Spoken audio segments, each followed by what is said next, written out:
그날 밤 나는 유난히 바빴던 하루를 마무리하고 집으로 돌아왔다. 늦은 시간이었고 지친 몸을 이끌고 아파트 엘리베이터에 올랐다. 엘리베이터 안은 하나도 변한 게 없었지만 이상하게도 그날따라 조금 으스스한 기운이 감돌았다. 11층 버튼을 누르고 잠시 눈을 감았다. 오늘 하루도 무사히 끝났다 고 생각하며 이내 안심이 됐다. 엘리베이터가 멈추고 문이 열렸다. 그러나 내가 발을 딛고 있던 곳은 11층이 아니었다. 분명 11층 버튼을 눌렀는데 엘리베이터는 9층에서 멈춰 있었다. 잠시 잘못 눌렀나 하고 생각했지만 분명히 11층을 눌렀다는 기억이 선명했다. 그리 이상한 일이 생길 리 없다고 스스로를 안심시키며 다시 한번 11층 버튼을 눌렀다. 이번에는 제대로 11층에 도착했고 급히 집으로 향했다. 집에 들어서자마자 씻고 침대에 누웠다. 하지만 머릿속에 남아있는 불길한 기분은 쉽게 가시지 않았다. 침대에 누운 채로 자꾸만 그 엘리베이터를 타고 있던 순간이 떠올랐다. 결국 잠들지 못하고 뒤척이다가 결국 TV를 켰다. 그런데 그때였다. TV 화면에 갑자기 이질적인 영상이 나타났다. 아파트 CCTV 장면처럼 보였는데 화면 속 장면은 내가 아까 있었던 엘리베이터였다. 화면 속에는 나 혼자만 있는 게 아니었다. 분명 엘리베이터 문 옆에 검은 그림자가 서 있었다. 순간 온몸이 소름 끼쳤다. 그 그림자는 내내 내 뒤에 서 있었던 것처럼 보였다. 그럴 리가 없어. 내가 혼자 타고 있었잖아. 라는 말이 목구멍까지 치밀어 올랐다. 그 무서운 영상이 어떻게 내 TV에 나온 건지 알 수 없었다. 놀라움과 공포에 휩싸인 나는 얼른 TV를 껐다. 그리고 한참 동안 TV를 켜지 못했다. 그대로 공포에 사로잡혀 꼼짝도 못하고 침대에 누워 있었다. 다음날 아침 간밤의 일이 과연 꿈이었는지 현실이었는지 알 수 없었다. 하지만 그날 이후로 나는 항상 엘리베이터를 탈 때마다 등 뒤를 돌아보곤 했다. 분명 나 혼자만 있을 거라 생각하면서도 어딘가에 보이지 않는 무언가가 있을지도 모른다는 생각에 사로잡혀 있었다. 그 일이 있고 난 뒤 나는 종종 엘리베이터에서 혼자 있을 때마다 속삭임을 듣곤 했다. 도와줘. 라는 희미한 목소리였다. 그 목소리는 엘리베이터 문이 열릴 때마다 사라졌고 이후 아무 일도 없었다는 듯이 고요해지곤 했다. 나는 점차 그 상황에 익숙해져 갔다. 짧은 순간의 공포가 반복되면서 이내 그것이 일상의 일부가 되어버렸다.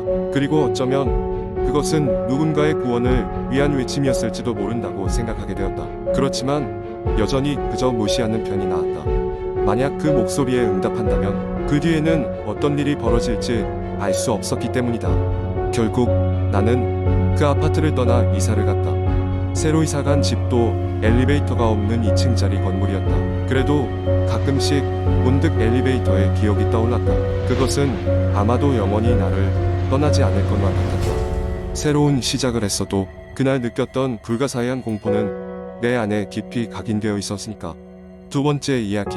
한국 인터넷 커뮤니티에서는 종종 사람들의 등골을 오싹하게 만드는 공포 이야기가 많이 올라오곤 합니다. 이러한 이야기들은 대부분 실제 경험담을 바탕으로 하거나 그러한 경험담처럼 보이게끔 작성되어 있는 이로 하여금 더욱 실감나고 무섭게 느껴지곤 하지요.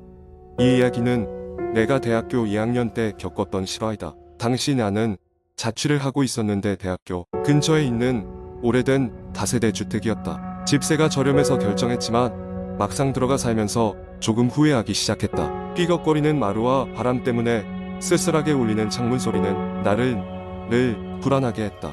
하지만 학기가 시작되고 바빠지면서 그런 불안은 점점 잊혀져 갔다. 어느 날 늦은 시간까지 도서관에서 공부를 하다 집으로 돌아가게 되었다. 집에 도착한 시간은 밤 11시가 막 넘은 시간이었다. 언제나처럼 현관문을 열고 들어가 불을 켰는데 순간 온몸에 소름이 돋았다.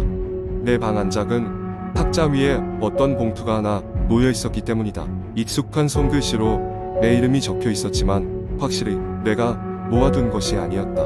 나는 불안한 마음을 억누르며 봉투를 열어보았다. 그 안은 당신을 언제나 지켜보고 있습니다. 나는 짧은 메시지가 적혀 있었다. 심장이 빠르게 뛰기 시작하고 누군가가 나를 지켜보고 있다는 생각에 공포감이 밀려왔다. 하지만 친구들은 그저 장난이라고 치부할 뿐이었다. 그날 이후로도 이상한 일들은 계속되었다. 책상이 내가 떠나기 전과는 다른 위치로 옮겨져 있거나 냉장고에 있었던 음식들이 사라지곤 했다. 그리고 가끔 밤중에는 누군가 집 안을 걷고 있는 듯한 발소리가 들리는데 내가 불을 켜면 아무도 없었다. 너무나 불안한 나머지 경찰에 신고를 했지만 그들은 집을 한 차례 둘러본 후 아무 이상이 없다며 돌아갔다. 그들의 말대로 정말로 아무것도 발견되지 않았고 지문이나 다른 증거도 전혀 없었다. 그러던 어느 날 학교에서 집으로 돌아온 나는 잠시 딴 생각을 하며 주머니 속에서 열쇠를 찾고 있었다. 그런데 문 손잡이가 살짝 돌아가 있는 걸 발견했다. 분명 아침에 나갈 때 문을 잠갔는데 어떻게 된 일인지 혼란스러웠다. 두려움을 느끼며 문을 살며시 열었는데 그 순간 뒤에서 누군가 내 어깨를 잡았다. 비명을 지르며 뒤를 돌아보니 이웃집 할머니였다. 할머니는 어리둥절한 표정으로 괜찮아요? 라고 물었다. 잠시 안도하며 넌지시 답했지만 다시 할머니 표정을 살펴보니 다급함이 느껴졌다.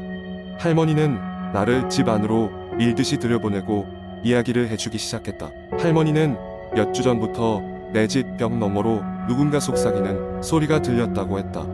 처음에는 TV 소리로 생각했지만 매일 밤 들리는 그 소리가 점점 또렷해졌다고 한다. 나는 정말로 누군가가 내 집에 몰래 들어왔을지도 모른다는 두려움에 사로잡혔다. 매일 밤 할머니가 들었던 그 소리의 정체를 알기 위해 그날 밤 나는 일부러 불을 끄고 조용히 기다리기 시작했다. 밤이 고요해지자 마치 예고라도 하듯 발소리가 들리기 시작했다. 놀랍게도 그 소리는 천장에서 들려왔다. 나는 서늘한 느낌과 함께 방 천장을 쳐다보았다. 그제야 깨달았다. 천장과 지붕 사이에 누군가가 살고 있었다. 어떻게 해야 할지 몰라 무작정 밖으로 뛰쳐나와 다시 경찰에 전화를 걸었다. 그들이 도착한 후 천장을 열어봤더니 거기에는 어떤 남자가 숨어서 지내고 있었다. 그는 몇 달 동안 그곳에 있었으며 누군가의 도움을 받으며 숨어 지내왔다고 한다. 어둠 속에서 남자는 그렇게 잡혔고 나는 그 사건 이후로는 다시는 그 집으로 돌아가지 못했다. 그 경험은 내 삶에 깊게 각인되었고 그날 이후로도 종종 이웃들의 작은 소음에도 쉽게 잠에서 깨어나게 되었다. 이처럼 사소한 것이라도 누군가 내 생활 속에서 나를 지켜보고 있었다는 사실은 내 근고를 서늘하게 만들곤 한다. 세 번째 이야기연애예요. 대학생인 민수는 여름 방학을 맞아 친구들과 함께 여행을 계획했다. 그들은 바쁜 학기 중 잠시 잊고 있던 자연을 즐기고 도시의 소음을 피할 수 있는 한적한 시골 마을로 떠나기로 했다. 그곳은 민수의 할머니가 계시는 작은 마을이었다. 민수는 별일 없겠지 라는 마음으로 친구 3명을 데려가며 들뜬 기분을 감출 수 없었다. 도착한 마을은 평화롭고 조용했다. 할머니께서는 오랜만에 온 손자와 그의 친구들을 반갑게 맞아주셨다. 재미있는 일들이 가득할 것 같던 그날 저녁, 할머니는 조용히 민수에게 이런 이야기를 들려주셨다. 이 근처에는 특별한 곳이 있단다. 밤이 되면 아무도 나가지 않으려 하거든. 예전부터 이 동네 사람들은 숲속의 옛 폐가에 대해 경고를 했단다. 30년 전쯤 그곳에서는 이상한 일들이 많이 생겼지. 하지만 지금은 그저 다 지난 이야기야. 그저 조심하거라. 호기심이 왕성한 대학생들이었던 민수와 친구들 이야기는 그들에게 일종의 도전 과제가 되었다. 그들은 곧바로 숲속 폐가를 방문해 보기로 했다. 그날 밤 달도 흐린 하늘에 가려진 채 그들을 따라오지 않는 듯한 밤 손전등을 하나씩 챙긴 그들은 숲으로 향하기 시작했다. 폐가로 가는 길은 생각보다 험난했다. 나무 꼬리에 발이 걸리기도 하고 짐승들의 눈이 빛나는 모습을 보면서 간담이 서늘해졌다. 숲의 깊은 곳에 다다랐을 때 드디어 그 폐가가 모습을 드러냈다. 폐가는 오랫동안 방치된 탓인지 외벽은 덩쿨로 뒤덮여 있었고 창문은 먼지와 거미줄로 가득했다. 문은 한쪽 경첩이 떨어진 상태로 금방이라도 무너질 것 같았다. 이윽고 그들은 폐가 안으로 들어갔다. 오래된 나무 바닥이 불편한 소리를 내며 부서질 때 삐걱거렸다. 한참을 둘러보던 그들은 중심방에서 낡은 앨범을 발견했다. 희미하게 빛나는 손전등 불빛 아래에서 사진들을 열어본 순간 모두의 얼굴이 굳어졌다. 앨범 속 사진들은 영적으로 불편한 느낌을 주었다. 사진마다 가족의 얼굴이 있었지만 마지막 사진의 주인공은 외로이 앉아 있었고 얼굴은 이상하게 일그러져 있었다. 무언가 말을 걸 듯한 그 깊은 눈동자는 생생한 듯한 감각을 주었다. 얼마 후 짙은 어둠이 깔리는 집안에서 알 수 없는 한숨 소리와 함께 건물 전체가 왠지 모르게 압박해 오는 공포에 휩싸였다. 이윽고 사방에서 발소리가 들려왔다. 발소리는 점점 가까워졌고 그들은 더 이상 그곳에 머무를 수 없었다. 서둘러 폐가를 빠져나온 민수와 친구들은 밤의 시골길을 미친 듯이 달렸다. 그중 한 명이 넘어지기라도 하면 잡아주며 숨이 찰 때까지 뛰었다.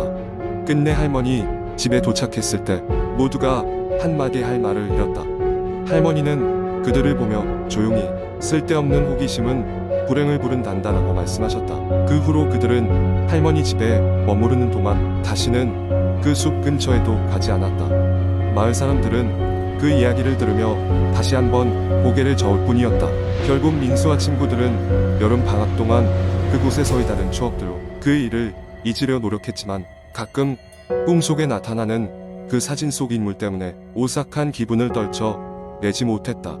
그리고 언젠가 다시 그 마을을 찾을 일이 생긴다면 민수는 그 폐가의 존재를 절대 잊지 않을 것이다. 마치 그곳에는 아직도 무언가가 자신들을 기다리고 있는 듯한 기분이 들기 때문이다. 이 이야기는 이후에도 마을 사람들 사이에서 그리고 민수의 친구들 사이에서 오래도록 회자되며 전설처럼 남아있다. 그리고 누군가는 새로운 호기심을 품고 그 숲을 찾을 날을 기다리는지도 모른다.